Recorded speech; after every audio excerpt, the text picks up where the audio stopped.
Assalamualaikum warahmatullahi wabarakatuh. Sahabat tani channel Bang Haji Usman, masih dalam suasana Idul Fitri ya. Hari ini hari Minggu.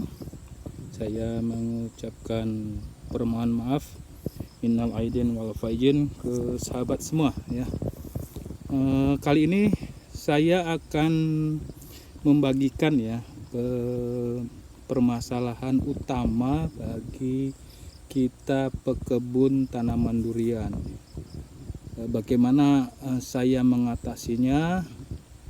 Cara ini saya pikir inilah masalah utama bagi petani. Memang sepele ya, tapi inilah yang kendala yang selama ini saya rasakan selama ini, yang menjadi hambatan dalam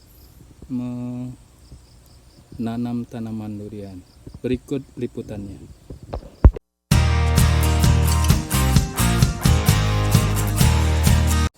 Ya sahabat tani, ini tanaman durian saya. Ya, ini varietas Musangking ya. Ini umurnya kurang lebih kurang dari 2 tahun nih saya tanam, sahabat tani. Dan yang ini montong, ini sudah berumur cukup lebih dari 5 tahun ini sahabat tani. Montong, varietas montong. Ya, seperti di awal video ini saya akan menceritakan ya sahabat tani, problem utama sama saya dalam menanam tanaman durian ini. Saya geluti di akhir-akhir 2019 ya, di awal saya menekuni juga upload YouTube ini ya. Ternyata kendala utama ya sahabat tani, bagi petani yang saya rasakan ini, mungkin problem-problem yang dihadapi petani itu beda-beda ya, beda-beda. Ada masalah bibit, ada masalah tanah, ada masalah air. Itu memang faktor-faktor keberhasilan ya dalam kita menanam pekebun ya durian ini. Juga masalah hama penyakit ya. Nah, kalau saya ya sahabat tani, kalau saya itu permasalahan kedua ya sahabat tani. Ya, permasalahan kedua menurut saya. Kalau masalah tanah ya kurang subur, ada pupuk. Ya. Ada pupuk. Kita tinggal beli di toko-toko pertanian yang ada di sekitar kita, rumah kita, daerah kita. Itu banyak sekali ya. Pupuk-pupuk untuk penyubur tanah, untuk memperbanyak unsur makro mikro dalam tanaman, mengendalikan hama dalam tanaman ya. Kemudian masalah bibit banyak dijual ya di sekitar kita maupun di toko-toko online itu ya, atau lewat Facebook itu banyak dijual bibit-bibit, mau apa saja ada saja ya. Kemudian masalah air kalau saya masih mengandalkan tak ada hujan ya, artinya alhamdulillah masih tercukupi saja dengan adanya hujan, dan saya membuat sumur ya, sumur di sana masih bisa ya. Kalau mau canggih lagi kita buat irigasi perairannya dengan pipanisasi, itu bisa, yang penting ada modalnya. Nah, saya katakan ya di awal tadi, yang paling saya rasakan paling kendalanya itu adalah masalah gulma. Nah, masalah gulma seperti ini sahabat. Gulma ini yang menurut saya yang paling berat bagi saya. Untuk saya ya sahabat tani, mungkin untuk yang pegubun sultan itu ya tinggal ini saja. Tinggal tinggal siapkan pekerjanya saja kan. Jadi saya pikir dalam beberapa minggu ini ya, apa sih yang saya rasakan ini. Saya ingin cerita di channelnya YouTube ini. Ternyata memang yang saya rasakan paling berat itu adalah mengatasi gulma ini. Kita bisa memang melakukan penyemprotan ya dengan herbisida. Tapi itu tidak baik ya. Tidak baik untuk mikroorganisme di sekitar batang durian kita ini. Akan banyak mikroorganisme itu akan mati ya. Tanahnya jadi gersang. Nah inilah seperti ini rumput-rumput ini. Saya mengatasinya ya dengan gulma-gulma ini. Selama ini banyak saya lakukan ya. Saya buatkan tanaman pintoy di bawahnya, ternyata masih kalah juga. Kita lihat nanti ya tanaman pintoynya. Saya tanam tanaman pintoynya itu kita skip dulu ya, karena agak jauh ke sana. Nah, ada beberapa pohon kita ya, kita aplikasikan rumput pintoy. Nah, memang cantik ini seperti ini. Nah, alhamdulillah sahabat tadi. Saya mengatasinya dengan rumput pintoy ini untuk mengendalikan rumput. Tapi masih kalah juga kalau kita tidak lakukan penyiangan atau pembersihan rumput-rumput lainnya ya, lalang seperti ini. Ini paling berat, rumput ilalang nih. Paling menjengkelkan ya. Kita cabut ini nanti seminggu dia tumbuh. Nah, ini, ya.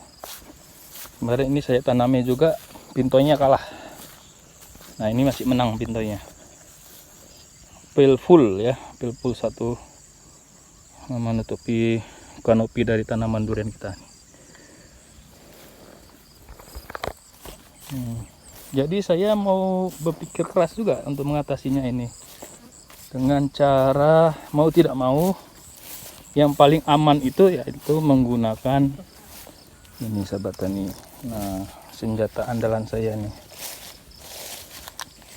rumput, mesin rumput. Jadi kemarin sudah saya lakukan pembersihan ya, tapi jangan terlalu bersih juga sahabat tani ya, jangan terlalu bersih. Karena ini musim kemarau, jadi sisakan juga sedikit tanamannya agar kondisinya tetap lembab sahabat tani. Nah ini mudah-mudahan kalau dengan cara yang ini bisa bertahan paling tidak 1 bulan ya, 1-2 bulan bisa bertahan.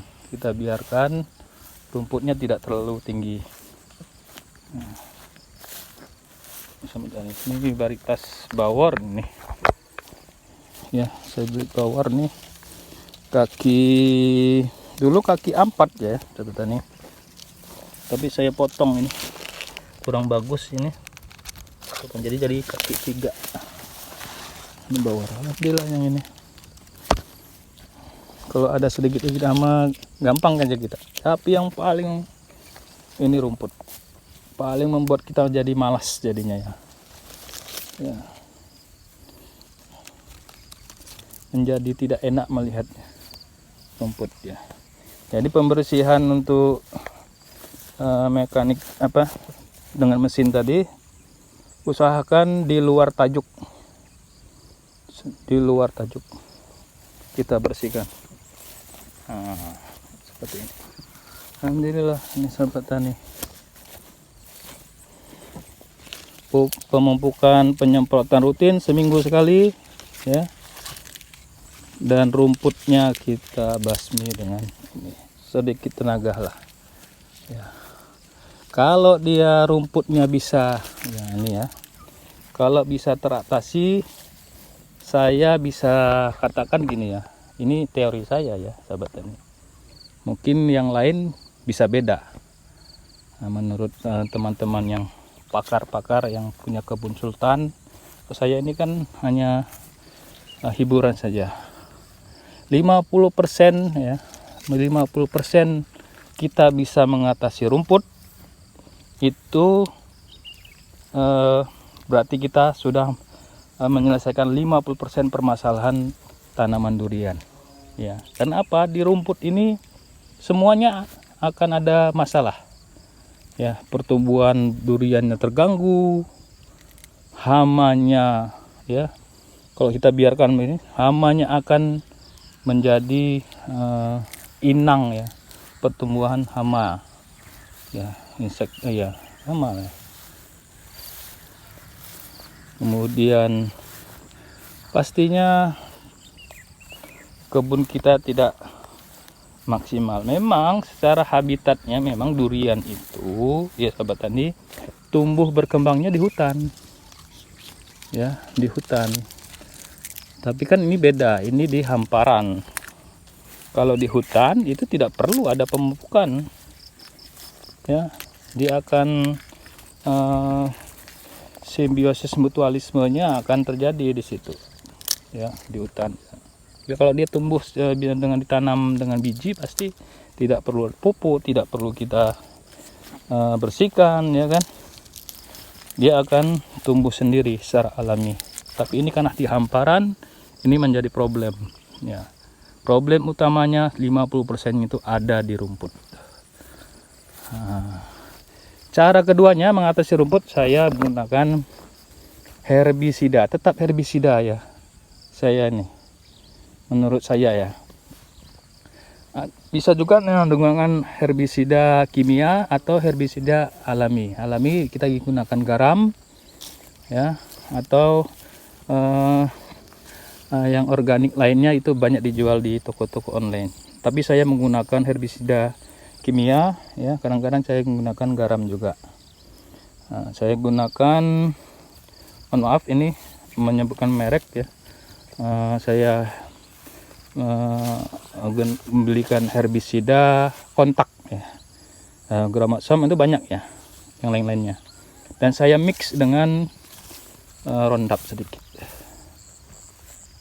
ya. Ini ya sahabat tani, problem yang saya hadapi, saya ceritakan ini sama sahabat. Jadi kita upayakan dengan melakukan pembersihan ini seperti ini, kemudian penyemprotan herbisida ya. Hati-hati ya, penyemprotannya ini hati-hati sekali. Lakukanlah di siang hari, trik ya untuk penyemprotannya. Dan jangan pakai embun, karena kalau kena angin dia bisa terbang mengenai daun-daun gitu. Nah, demikian sahabat tani, video singkat ini, semoga ini bermanfaat. Ini ada nangkada, ada jengkol juga, ini saya tanam ini sahabat tani. Ini ada jeruk. Nah, ini ada jeruk ya sahabat tani. Nah, tanam utama yang lainnya saya menanam alpukat, durian dan alpukat. Demikian sahabat tani, semoga bermanfaat.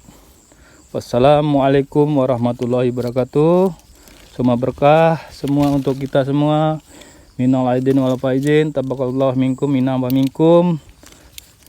Lestarilah negeriku. Wassalamualaikum warahmatullahi wabarakatuh.